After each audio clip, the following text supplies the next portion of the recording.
everyone, how are you all? I hope you all are fine. So welcome back to Aisha vlog.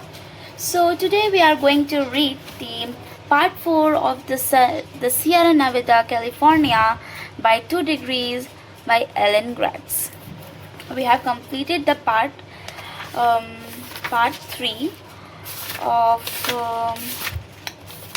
the Miami, Florida. So we are going to complete the Sierra Nevada part 4.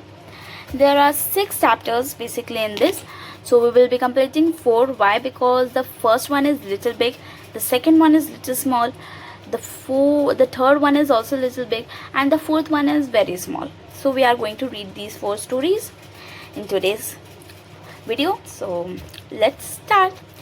Up and over. I can't go with you, Akira told Sui and Vicky.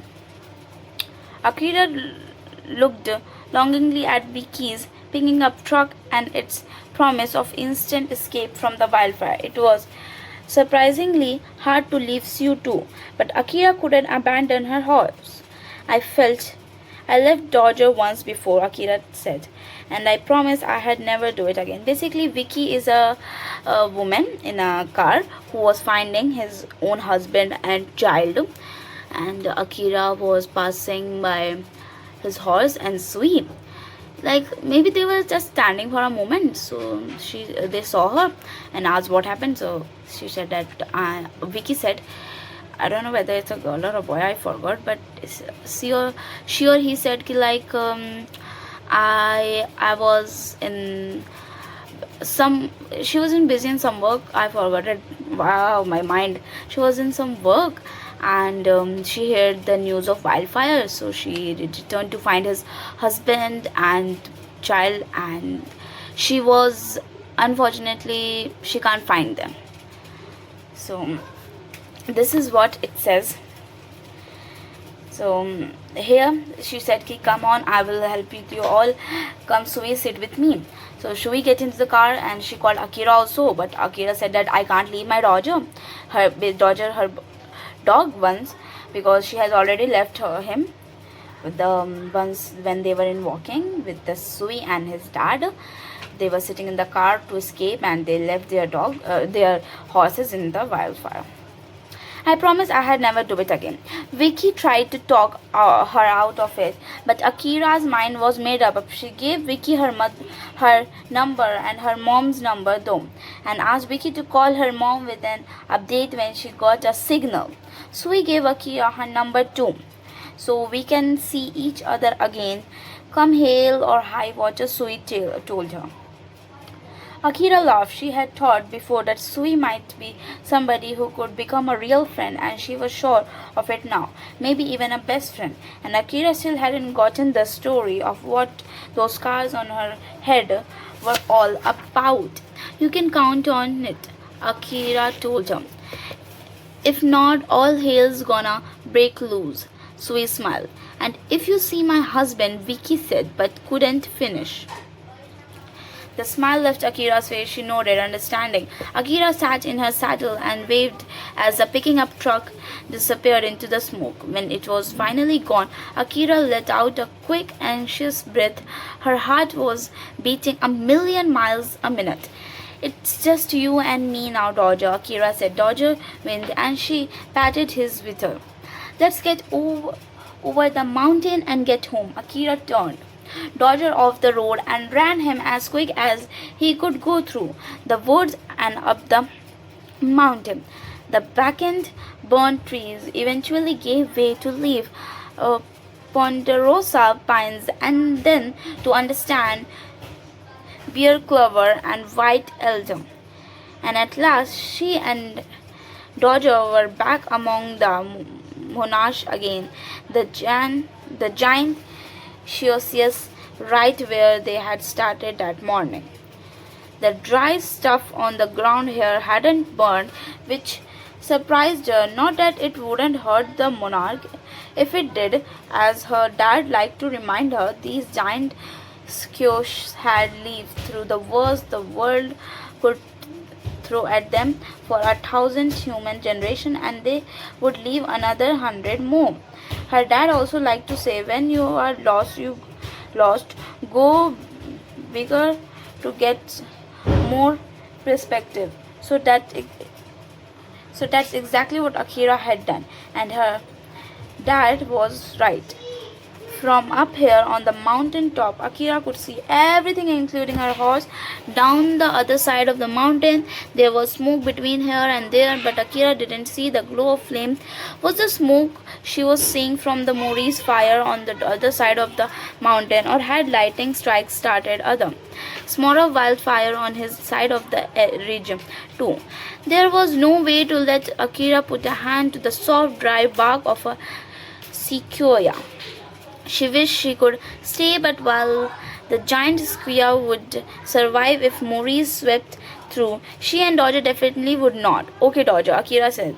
Straight down the other side of the mountain and home. Dodger went, like he understood, and together they began picking their way back down the smoky trail, partly way there. Dodger turned, trying to go in sideway along the mountain instead of down it. Akira smiled. She knew what he was doing. There was a bald Akira and her dad liked to visit in that direction. That the bald was a big cleared field that had in that direction, and Bald was a big cleared field that had incredibly views of the valley below of the giant square above. Dodger must have figured she wanted to stop there. No, no, Dodger, Akira said, steering him back. We are skipping the ball today. Dodger's ear rattled in on something in the underbrush, and Akira looked in time to see a fluffy of little pikas running across her path. Dodger stopped, pulled to a stop, and went rigid. Akira didn't understand. It was unusual to see so many pikas at once, but that shouldn't have frightened him. So what was he scared of? Akira waited, trying to see and hear whatever it was that had made Dodger tense up, but there was no sound except the hot dry wind and the distant pop and crackle of fire. Okay, buddy, Akira said. Time to get moving again. Akira squeezed Dodger's sides to surge him forward, but he wouldn't budge. Dodger, what are you doing? Akira asked, and then a mountain lion burst out of the smoke and stopped right in front of them. Mountain lion. Story 2. Exodus. Akira froze and Dodger froze with her. Akira's heart thumped so loud she could hear it. The mountain lion on the path took one look at them, glanced back over its shoulder the direction it had come from, then looked off, running again, disappearing into the smoke. Whoa, Akira whispered, letting out a breath. She had seen mountain lions before, but always in a distance, circling by in the shadow of a ridge or hopping from rock to rock. She had never seen one this close up. She was stunned it hadn't attacked them.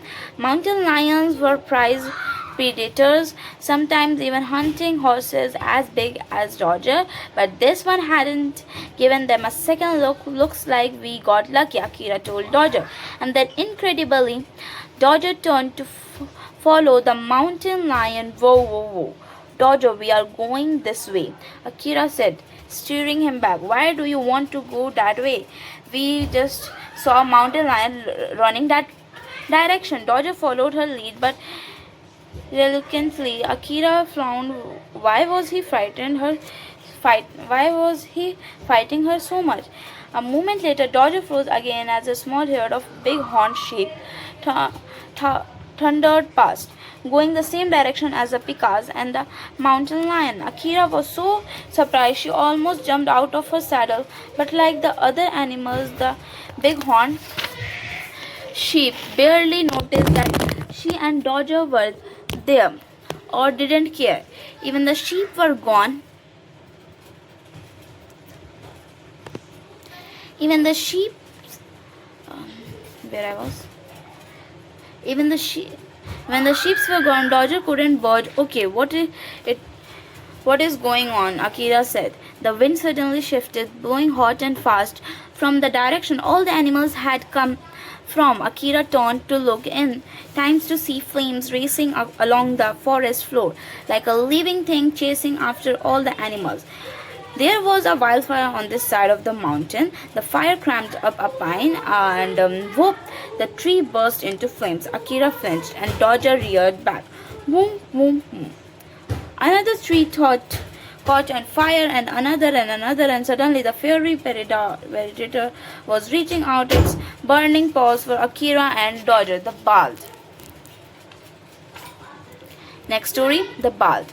I get it, Akira cried. Yank on Dodger's reins and spring him away from the fire. This story is actually big. Okay, let's do it. They plucked into the forest branches, scratching and whacking at them as they barreled through the pines and underbrush. Akira barely managed to hang on until at last they burst out of the trees and into the knee-high down grass of the bald. Akira rode Dodger all the way out of the center of the clearing before finally pulling him up to a stop. Both of them breathing hard. Dodger paced in a tight circle and Akira turned fantastically in her seat to watch as the wildfire roared up through the tree behind them. Akira was about to yank on the reins again to turn Dodger and keep running away from the fire, but the flame hit the edges of the bald and stopped.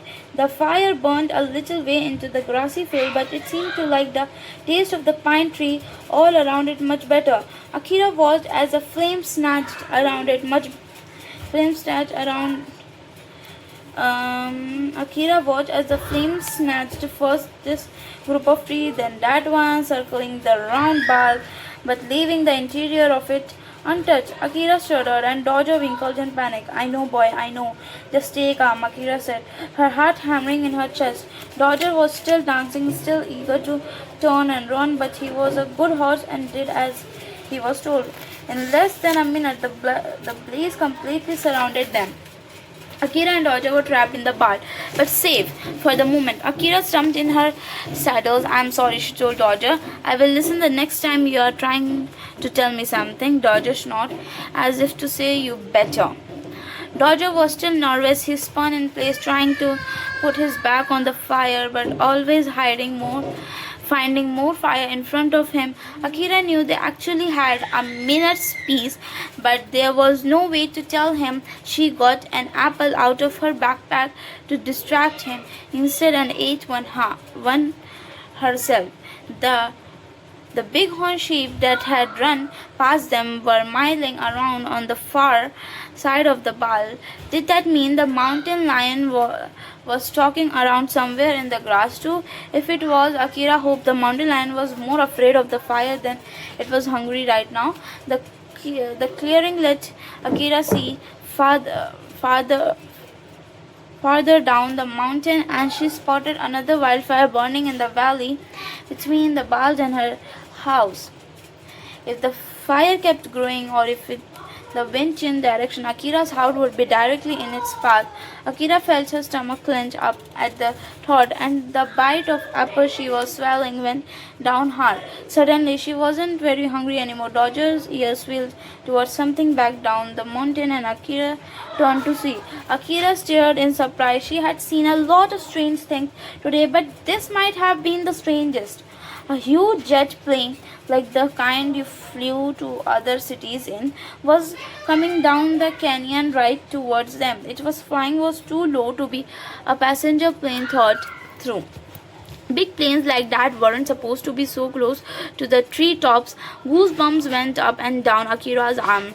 Had the smoke from the wildfire somehow messed up the plane's equipment and made it impossible for the pilot to see? Was the plane going to crash?